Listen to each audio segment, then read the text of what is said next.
Hi, everyone. Welcome to our webinar this week. I'm Liz Mangus, Literacy Specialist with Saddleback Educational Publishing. We have a great session planned for you today. Thank you for taking the time out of your day to join us. I know everybody's working really hard. The school year is now officially in full swing, so we really appreciate you taking some time out of your day to hang out and learn with us.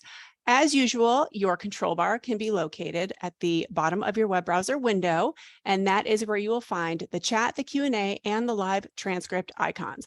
We do want you to chat with us today. So just like we do every week, if you could go to the chat, select everyone from the dropdown, and let everyone know where you're joining us from today. That way your chat will, by default, be set to everyone so everyone can see what you have to say.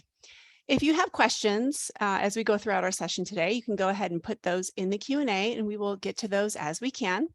And if you would like to take advantage of subtitles, all you need to do there is go to live transcript and then select show subtitles. All right, don't forget, we are on Twitter. Please follow us, say hello, let us know that you joined us for this great learning opportunity today. Our presenter, Stephen Fleener, is here, first time Saddleback webinar presenter. Welcome, how are you today? Hello, good afternoon. It's great to be here. Let's see who's joining us today. Rebecca, welcome. Barbara, welcome. Andrea, is Robert here? Been looking for Robert. Robert's here. All right, welcome, Robert. All right, good to see everybody. Don't forget, as you are signing in, go ahead to the chat, select everyone from the dropdown and say hello. All right, so we'll get started in just a couple of minutes here. Stephen, what's been going on? Oh, I've been doing a lot of great work on my visuals, and I've been around the state doing some trainings as well. Actually, I just started settling back into the office after a month of August trainings, but it was very good. Got to meet a lot of people. I really enjoyed it. The beginning of the year frenzy is starting to settle down a little bit, and we are getting back into our regular routine. So if there's anyone here who has been to one of Stephen's trainings before, let us know. I feel like last week when, or 2 weeks ago when I announced that you were coming on the webinar series, people were like, oh yeah, we know him. So that's always fun to see. Welcome everybody. Thank you so much for joining us. Hi, Aggie. Alejandro says, yes, I never miss any of his sessions. See, I love it. Thank you, Alejandro. Oh, we have a lot of Dr. Fleener fans today. So I love that.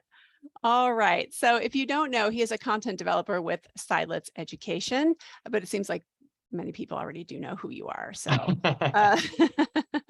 so we're excited to have you. We've had a lot of your colleagues on over the past couple of years, and definitely took some time to get it coordinated and get the schedules worked out, but you're here. So we're very happy to have you. All right. One more note to everybody who is joining us. I just have to keep repeating it for those who just hopped on. If you just hopped on, please go ahead to the chat, select everyone from the dropdown, and just let us know where you're joining from. So we do want you to chat with us today. And in order for that to work and be fun, we have to have everyone see what it is you're sharing. So, all right, let's go ahead and officially launch our session today. So the topic is deepening small group conversations with structured visuals. And here to discuss this with us today is Stephen Fleener. He is a content developer with Silence Education. And we do have links to the slides and the certificate of attendance and all of those resources. We'll be dropping that into the chat in a few minutes. We want to give people some time to show up and get into the session, but we will be putting that link into the chat. So welcome everybody. Thank you for being here, and I'll let you take it from here. All right.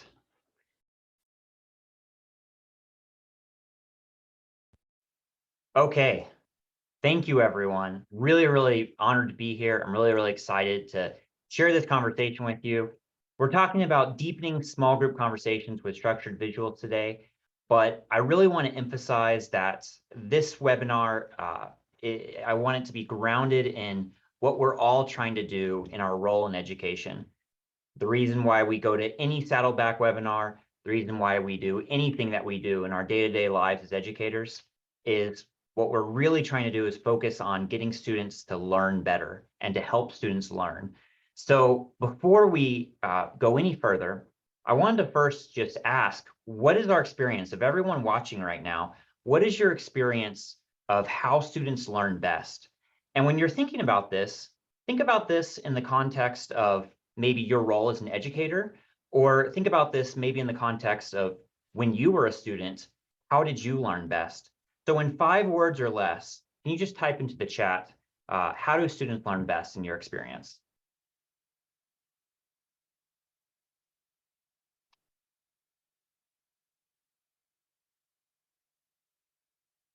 Okay, nice. Hands-on and fun, relevant, relationships, interactive, absolutely. Understanding material and directions, movement, definitely. Visually and kinesthetically, going with movement as well. Hands-on and relevant. Singing songs, yeah, definitely. Differentiating instruction, interactive support, I see interactive again. And engagement, visuals, real-world connections, definitely. All of these are 100% really, really great ways that students learn best. And I've asked this question to a lot of people, and I get a lot of really similar responses. So I often see things like making it relatable, or collaborating, or hands-on, or visuals. And it's my profound belief, and I think that by the end of this webinar, I'm really hoping to convince you as well, that all of these ideas can be, most, if not all of these ideas, can be encompassed in the idea of small group student conversations. And at the risk of making a really general statement, I'm going to say that small group student conversations are the #1 strategy to get students to do all of these things. Get students to practice using vocabulary, practice discussing content, to collaborate, to do high-level synthesizing and applying. And when they're having these small group conversations, they're going to learn better. If you don't believe that, that's fair enough. It's the beginning of the webinar, but just hang tight, and I'm going to try to convince you by the end of this webinar how very true that is. But there's a problem with me saying that. It's great to say that in practice, or it's great to say that in theory, but in practice, it can be really difficult, actually. So I'm going to put some scenarios on the screen. And will you just type yes into the chat if this has ever been true for you? Either as a teacher, have you ever experienced this? Or have you ever been in a classroom where you've seen this happening, where a teacher says, okay, kids, turn and talk to your partner, or discuss this with your group. And then the kids turn and then they're just not talking. They're just sitting there staring. Have you ever seen that? Has that ever happened to you? Okay, I'm seeing a lot of yeses. Yeah. So these kids look really cute and they've got all these school supplies around them and makes a very good stock photo, but it's also very frustrating to see them because you know you asked them to talk and they're just staring at you, smiling, and they're not talking. So what if this has ever happened? Have you ever asked students to turn and talk to their partner and they will turn and they will talk, but it's not about academic content, it's about what they did last weekend? Type yes into the chat if you've ever seen that. Yeah, okay, a lot of us have seen that as well. Sometimes we ask our students to turn and talk to their group, their table group of, let's say, 4 students. And we do see academic conversations happening, but sometimes it's not equitable. So have you ever seen it where a group of 4 will be talking, but only 2 of those students in that group will be talking and the other 2 will be completely silent?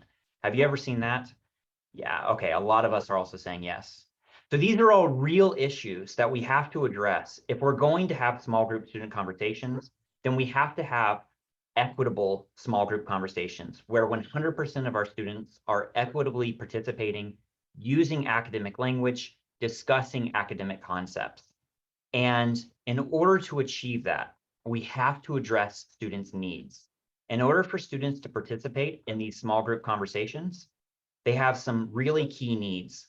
The first is they need to have open-ended questions. If I ask my students, what is 2 + 2? Discuss that with your partners. Some students will say 4, some students will say 3, some students will say, I don't know, spaghetti squash, but it doesn't matter. Whatever they say, it's going to be a one-word answer and it's not going to be a discussion. So we have to have open-ended questions where you can have an elaborated response, and also there can be a lot of different responses, and that way they can have a genuine discussion. Also, students need think time.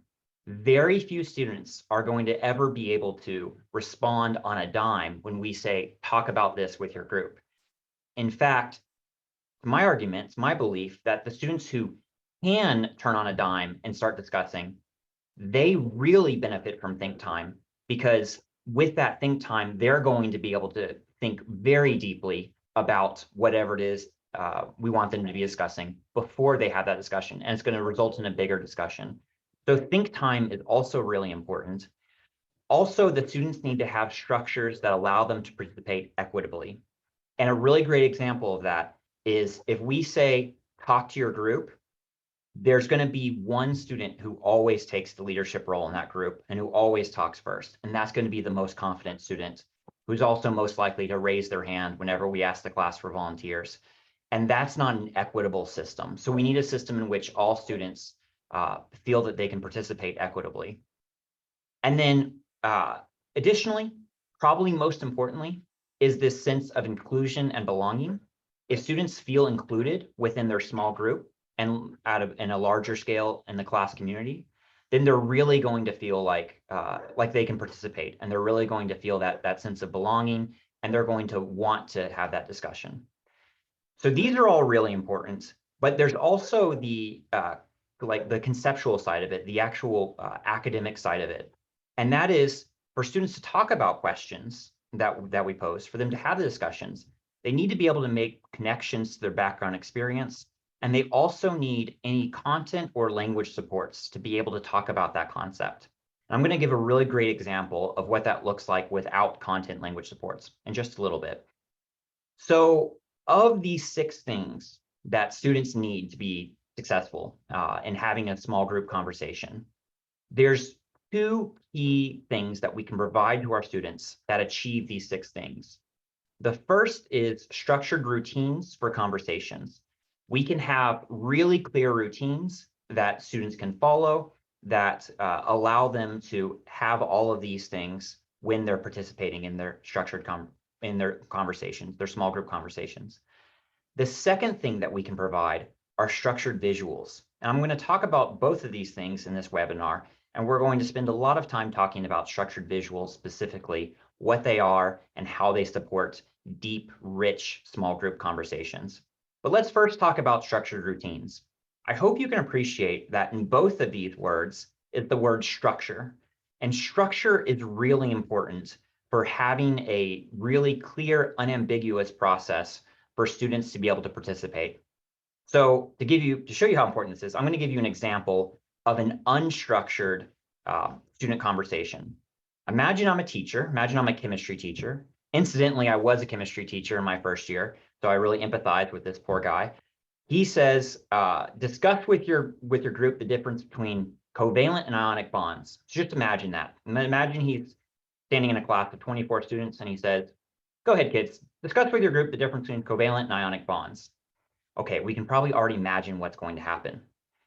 We just say that without any kind of structure or anything else in place. And probably what's going to happen is there's going to be about 3 kids who are talking in the room. And these 3 kids are probably going to be talking by themselves in the group. And also, these are probably the same 3 kids that always raise their hand whenever there's a question to the class. They're always volunteering a response. So this kind of lack of structure, I will say the exception that this approach might work if the rest of the class is really highly structured and there's really well-established routines. And this is a rare example in the class of an unstructured conversation. But if this is the norm, then certainly we're going to see very few students having this conversation. And this is a disservice to all of our students. In fact, it's definitely a disservice to the 21 students who are not talking, but it's also a disservice to the students who, these 3 students who are sharing, because they're not getting to hear what their peers are saying. And also, they're not getting the opportunity to think more deeply about the discussion.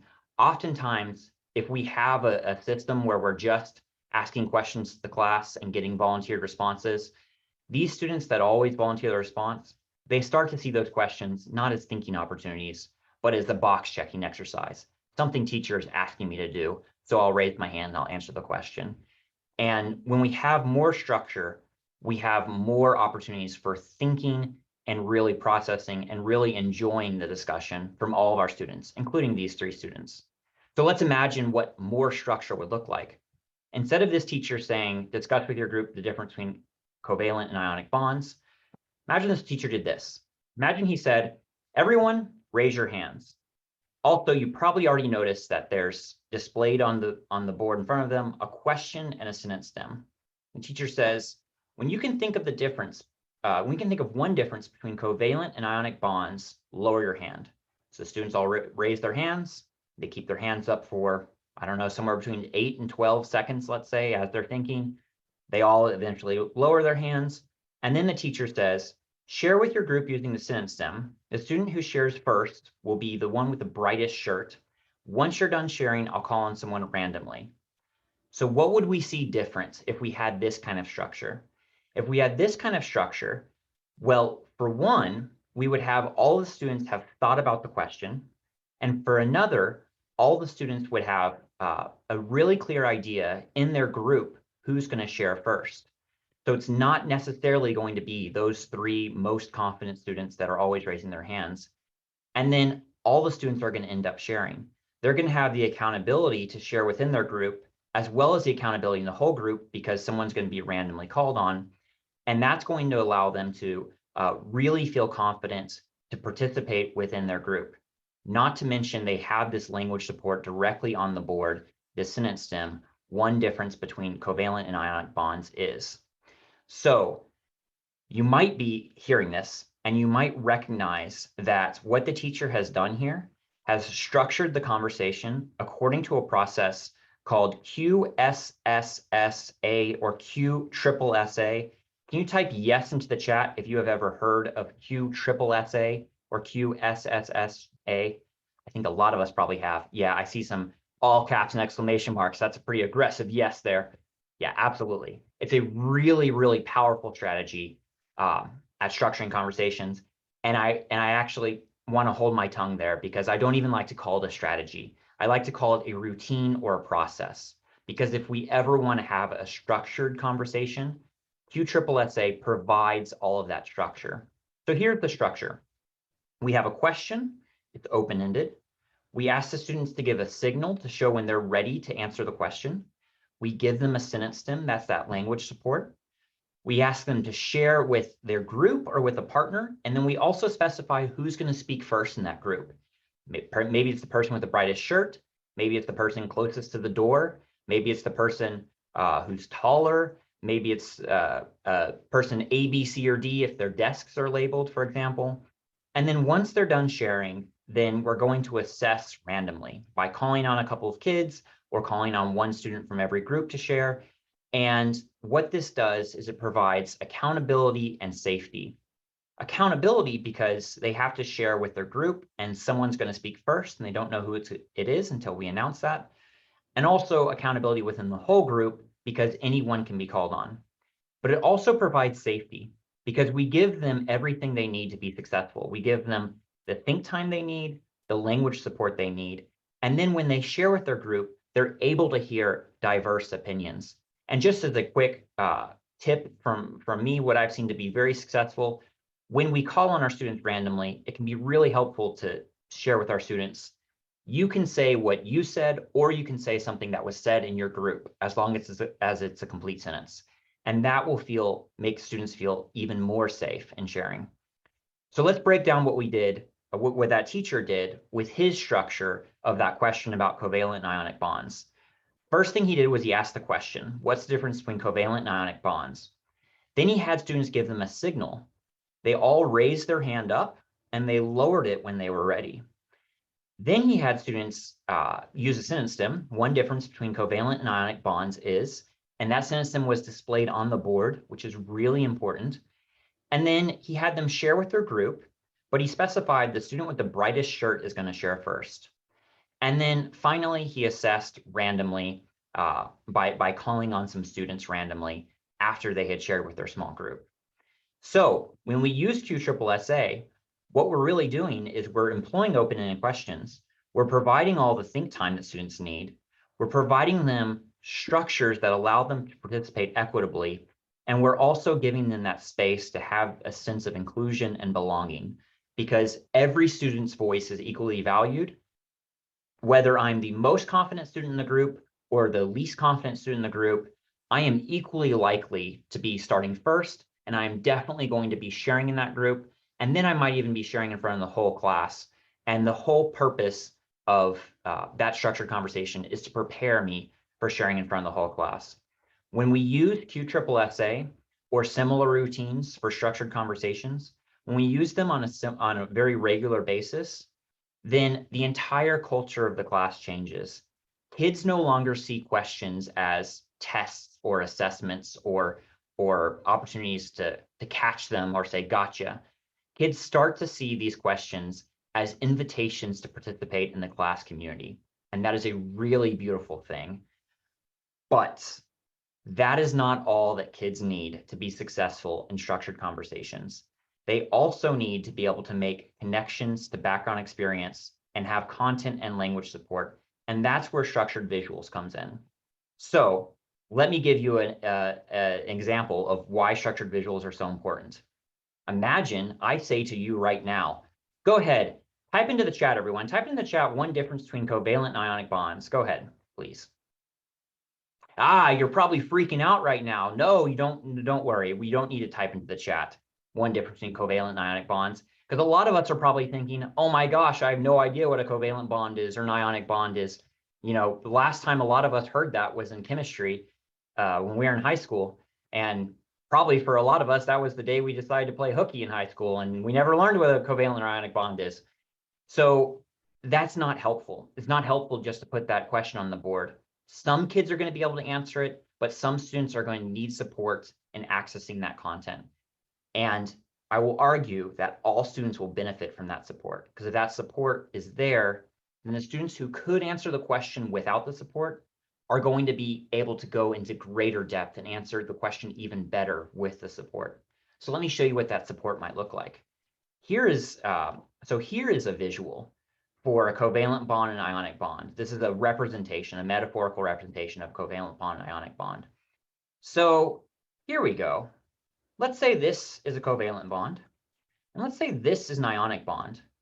Now, for the interest of time, you don't have to type out the full sentence. You can just finish the sentence. But could you type into the chat, what's a difference you notice between a covalent bond and an ionic bond? And you can just say, you can use the words or not. You don't have to finish the sentence. Just type in the chat something you notice about the difference between a covalent bond and an ionic bond. Okay, good. Tori said that the covalent bond is stronger. Very nice. Someone said something about touching, or it's a direct versus indirect connection. Yeah, absolutely. And I love that someone is using the word connections. Very, very nice. This is all really true. As a chemistry teacher, I would love it if my students were saying these things about covalent bonds and ionic bonds. And that goes to show you that if we just have this visual, then students can already start to infer a lot of information, and they can already start to contribute to the group discussion. And again, this is a metaphorical representation. These are not what a covalent bond is. Covalent bond is not when you agree on a contract and shake someone's hand. That's not what a covalent bond is. Actually, a covalent bond and an ionic bond involve atoms and ions in chemistry.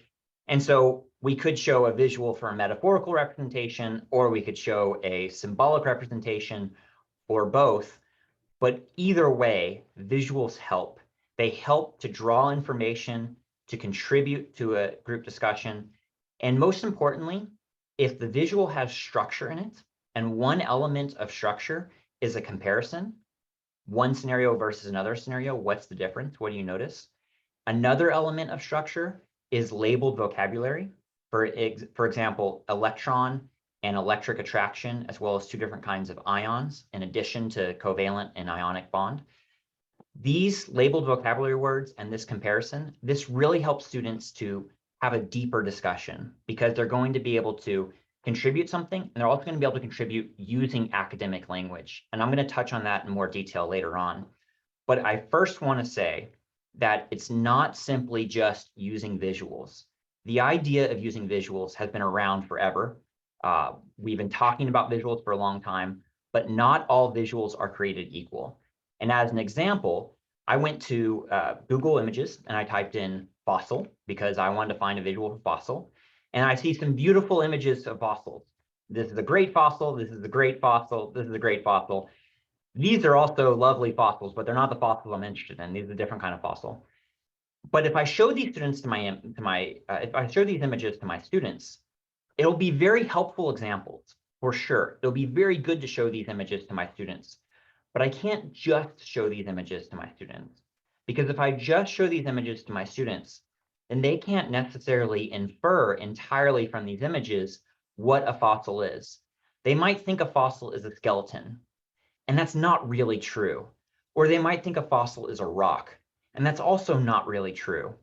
And in addition, it doesn't get into the depth and detail about how a fossil is made, what its role is in geology and in evolution.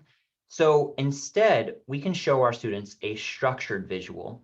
While these are unstructured visuals, this would be a structured visual, because in this structured visual, you can see a series of symbols, you can see arrows showing process, you can see labeled vocabulary that shows concepts interacting with each other so that students can really have a deep inferred understanding of what a word means or what a concept represents. In this case, students could talk about how a fossil is formed when a living organism dies and then gets compacted under layers of soil over millions of years.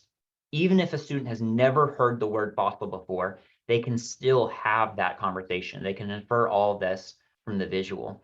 And then they can go from here to talk about deeper things like the role of fossils in understanding evolution or the roles of fossils in geology.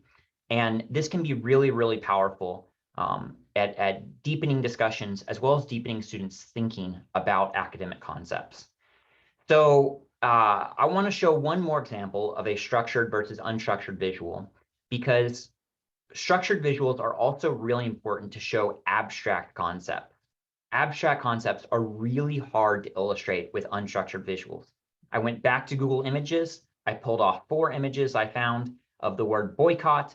And if I had never heard the word boycott, I might think that boycott means when people are angry, or it might mean a type of sign, or it might mean a protest maybe.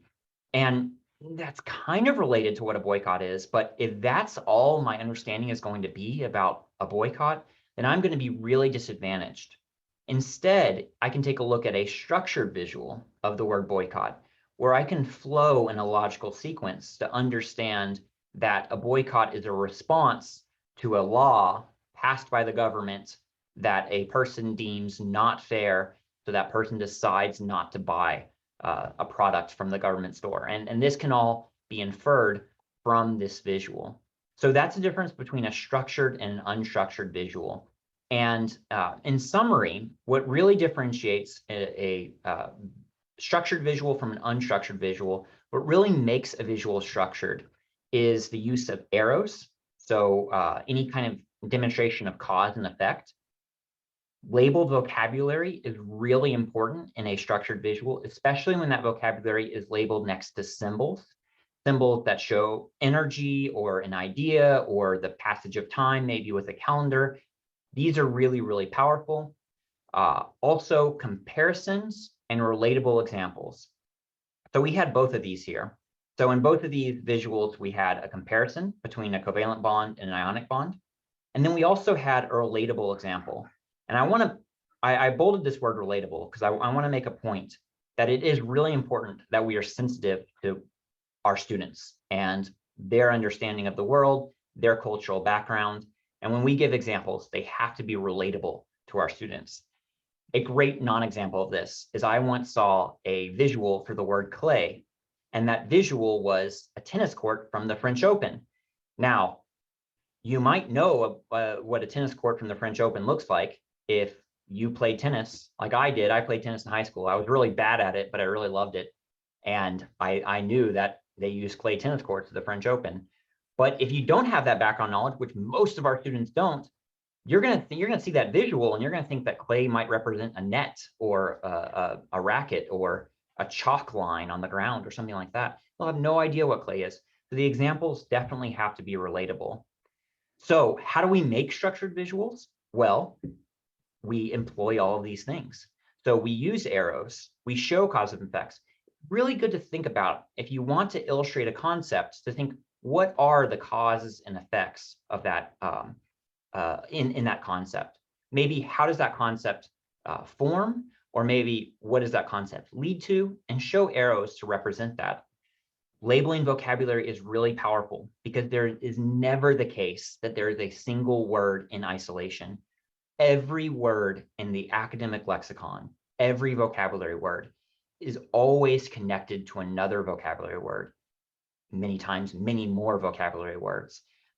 That's what academic language is. It is not a series of learning vocabulary words one at a time. It's understanding this vast and interconnected web of the relationships between vocabulary words. So it's really important to label vocabulary.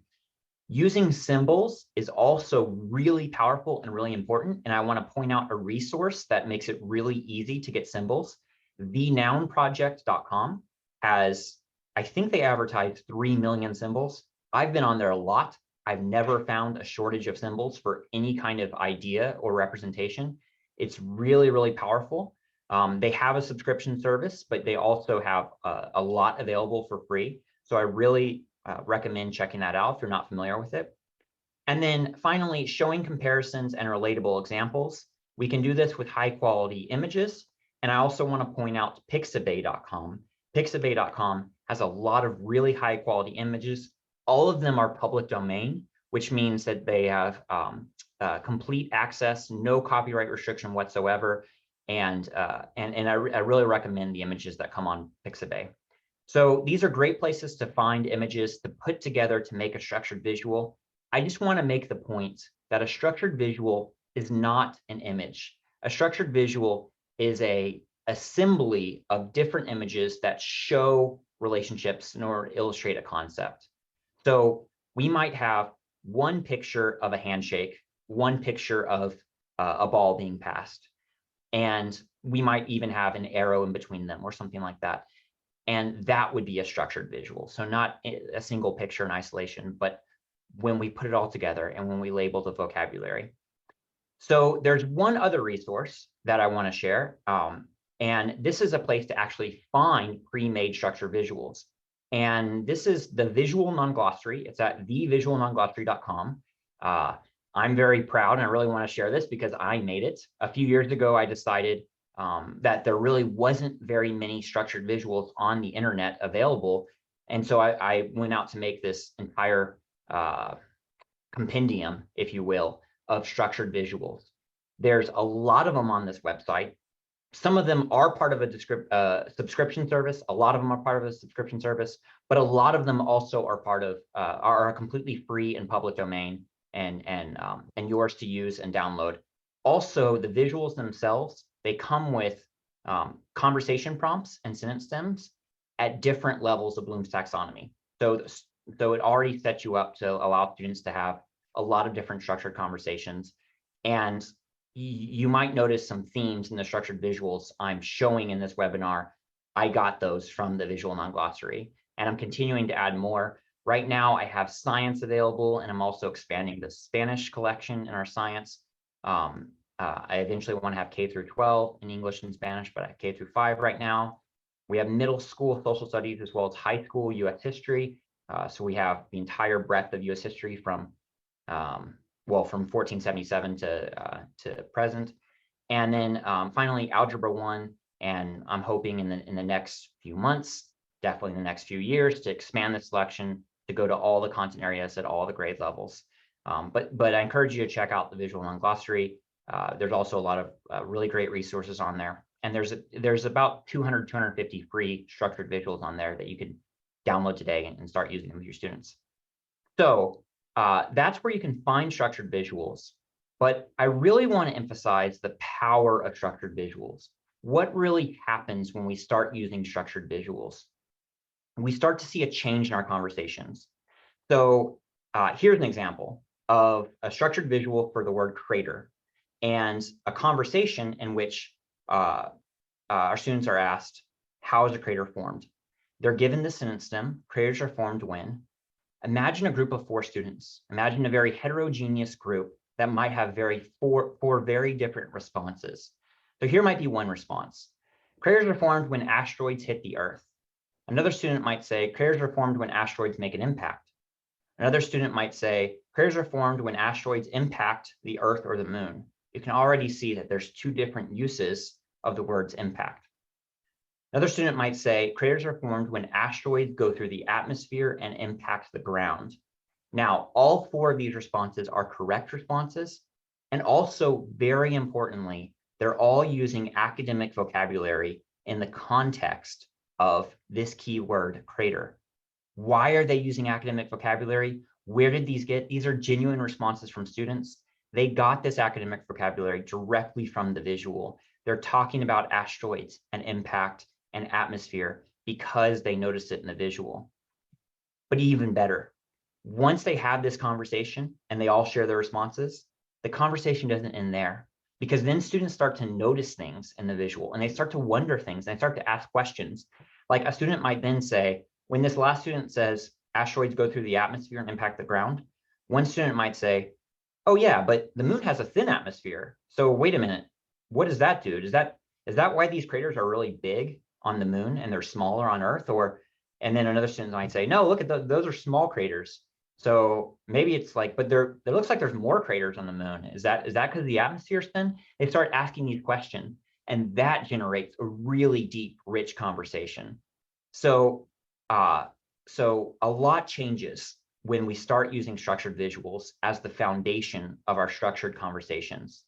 They practice using vocabulary and context. They extend thinking beyond the discussion question, but also they start to really build their critical thinking and their inferencing skills. They start noticing details that they didn't notice before. They start looking out for details and making connections between them. And lastly, most importantly, they realize they have something valuable to contribute to the class community. When every student realizes to themselves that they can participate in their small group conversation, in the broader whole group class, when they realize that, they feel a really strong sense of self-esteem and empowerment. And that's what we want for all of our students. We want all of our students to feel that confidence and that excitement to be part of, shall I say, a family of the class community. But don't take it from me. Let's hear it from students themselves. I facilitated a structured conversation with a group of students a couple years ago. And this was 4 students, and they had, they're very different ages. I think the youngest, Peter here, was about 4th or 5th grade. The oldest was about 9th or 10th grade. But regardless, I gave them all the same question. I showed them the same structured visual, and they had a discussion based on it. And this was very good because this really represented a heterogeneous grouping that we see in our classes a lot. So I asked them after we had this structured conversation, what did they think about it? They gave some very honest responses that still makes me laugh. And I want to share what those responses are.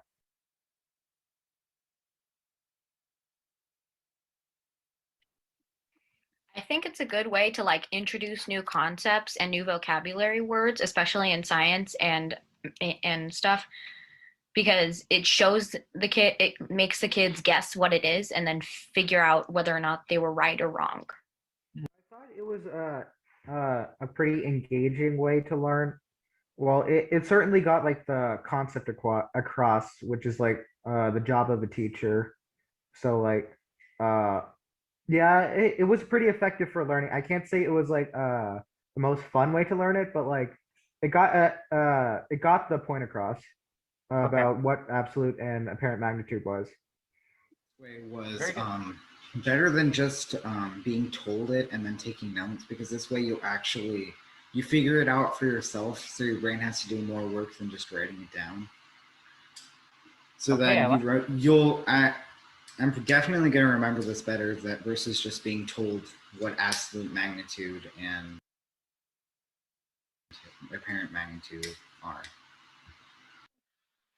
But the thing is, it's probably better than what I was doing online, because with my teachers, because it's like you don't have, it's different and it's better, and I don't know how to explain it because it like gets your point across, and it makes you discuss. So I think it's pretty good. Do you like discussing instead of just listening to the teacher? Probably because I hate writing notes and because my attention span is really bad. Okay. So I really appreciate all of the students' responses there. They were very honest, and I could tell they were giving me very genuine responses.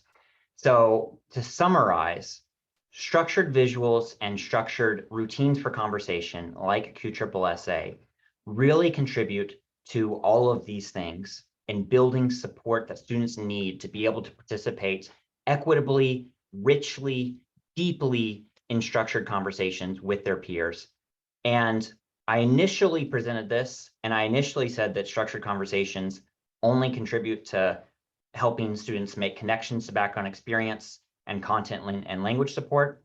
But I was actually lying, because what structured visuals actually do is they also help students participate equitably in conversations.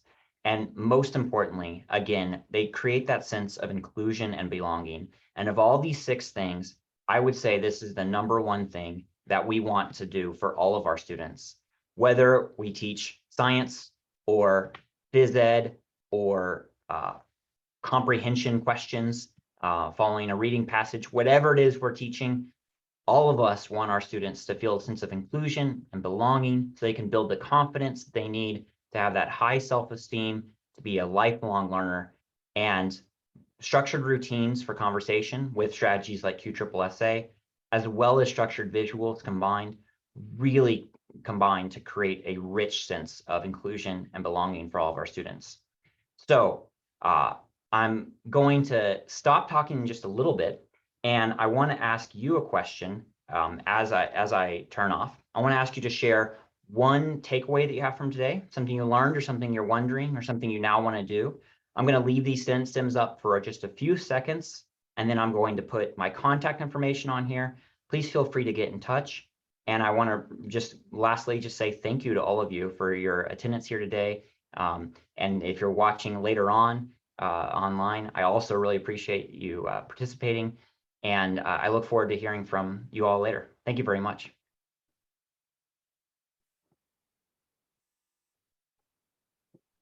Oh, we have some great feedback coming in through the chat. Oh, wonderful. Yes. I just want to give it another few seconds. No. Yeah. Think time, right? Yes, exactly. Okay. Yeah. Wonderful. Right on, Rebecca. Yeah. Yeah, very nice. Yeah, really great to hear about creating structured visuals. Absolutely. This was wonderful. While you were presenting, I was having some side conversations with some participants who were, eagerly awaiting when is the recording going to be available because they want to share with colleagues. Yeah, this is, I can tell that everybody who's attending today this was really resonating with them, and they're looking forward to sharing it. So yeah, the QSSA, that's a great one. Yeah. Thanks, everybody. Before I take back the screen share, I want to leave your contact information up there for a little bit longer. But we did have a couple of questions come in. Robert says, can the vocabulary graphics be used for content academic vocabulary for college classes? And it looks like evaporation, vaporization, condensation. Yeah, so that content area terminology. Is this appropriate at the college level? Yes, definitely. And that's a really good point. It's appropriate at the college level. It's also appropriate at the advanced academics level, especially when we're talking in secondary. And the reason is because using structured visuals and having structured conversations is all part of the greater umbrella of sheltered instruction.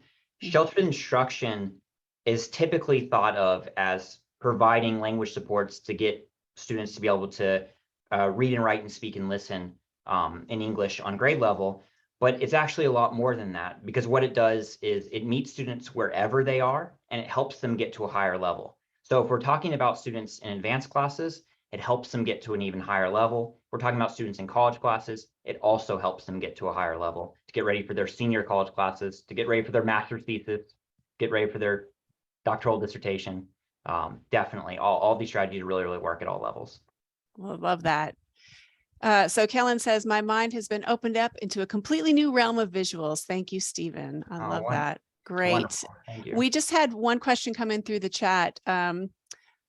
Grace wants to know, how can you combine structured visuals and hands-on? So that's an interesting question, because I guess it depends on what the concept is that you're trying to teach, right? So is there, I don't know, off the top of your head, is there an example of a structured visual with a hands-on activity as well? Oh, well, yeah. Oh, of course. If you're talking about like chemistry, for example, just to abuse chemistry a little bit more. If you're talking about chemistry and you're talking about maybe two different kinds of reactions, combustion reaction versus a synthesis reaction, and the students are actually doing that hands-on experience, they're actually doing the reaction, it can be really powerful to say, this is a combustion reaction, this is a synthesis reaction, let's do this reaction, and then show them that structured visual, or maybe have that structured visual displayed the entire time, and then say, okay, use this visual and refer to the experience that you just had, that hands-on experience you just had, in having a structured conversation about, let's say, for example, what's the difference between a combustion reaction and a synthesis reaction?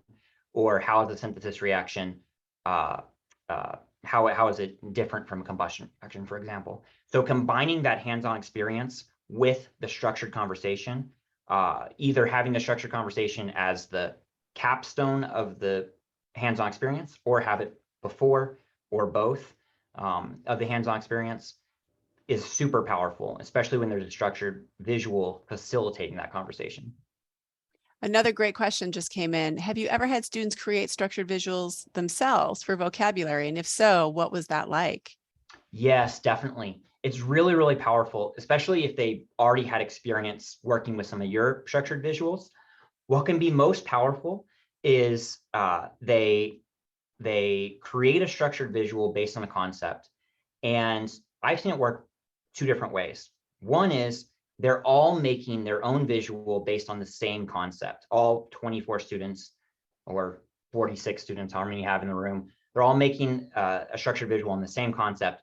And then they're explaining to each other in their small groups how their structured visual illustrates the concept. And that's a really beautiful scenario, because you have these different interpretations and you have these different explanations, and they make a lot of connections from that. Another equally great scenario is when each student has their own concept, their own vocabulary word, and they're making a structured visual based on that. And that can be really cool, because then students can feel a real sense of ownership of it as they're explaining it. And so either way, it works really, really well. Awesome. Thank you for that. While everybody is trying to get their thoughts together and take these last few minutes to get any questions entered into the chat or Q&A, I'm going to go ahead and share what's coming up on our next webinar. So coming up next week, we have Dr. E.T., and that is Dr. Edith Trevino, for those of you who are unfamiliar. And this webinar is going to be a little bit different, because it's really more for teachers who are new to the profession or new to teaching ESL or bilingual or dual language classes. So that doesn't mean if you are a veteran, you can't come. It's always a great refresher and a great way to reflect and also share your expertise in the chat as well with our new teachers. So this is the ESL and Bilingual Toolkit, and you should be able to register on our website or through the email that we will be sending out next week, and we hope to see you there. Also, don't forget, we have our new decodable text for tweens available. If you are a teacher of students in grades 4 through 8, and you need a resource that's age respectful to teach the basics of phonics in the English language, this is your resource. You can go ahead and email me, contact Saddleback. We can get you some samples, answer any questions you may have about that. All right, let's go ahead and see what else we have in terms of questions. Oh, Karen says, what kinds of apps or programs do you use most to create the structured visuals? Oh, good question. So use what you're most comfortable with is my really strong advice. And I will tell you that I've got some friends who are graphic designers, and they made fun of me relentlessly because I used Microsoft PowerPoint to create my structured visuals. And it didn't matter because it made them. I know how to create an arrow in Microsoft PowerPoint. I know how to put pictures in Microsoft PowerPoint. So it worked for me. And other people, I even know teachers who use Microsoft Paint, the original one, the one that we were using in 1994. They're still using it, and it's working for them. And if that works for you, then that's fantastic. So whatever works for you. I will tell you, if you want to be fancy, it doesn't take a whole lot of training to be able to become familiar with this program. It is a powerful program. It's called GIMP. It's the equivalent of Adobe Illustrator, but it's completely freeware. You can download it. It's completely open access. Type that into the chat. It's GIMP. It's a very, very good program. But my general advice is just go with whatever you like. And I will tell you that the quickest way to make a structured visual that's also really effective is just to pick up an expo marker and use the whiteboard and just make a scribble. It doesn't matter if it's a really lousy looking plant or book or tree or whatever you're trying to draw, and draw an arrow and label it, and your students will be able to infer a lot from it. Great question. Thank you for that. All right. Well, thanks everybody so much for your participation today. Thank you, Stephen. Thank you, Dr. Fleener, for this great session. I have a feeling we're going to have a lot of people check out this recording and check out all these resources. So we sure do appreciate your time. And of course, to all the teachers and educators joining us today, we really appreciate you taking the time out of your day. And we hope to see you on our next webinar. Have a great rest of your day, and we will see you next time. Bye-bye, everybody. Thank you. Bye-bye.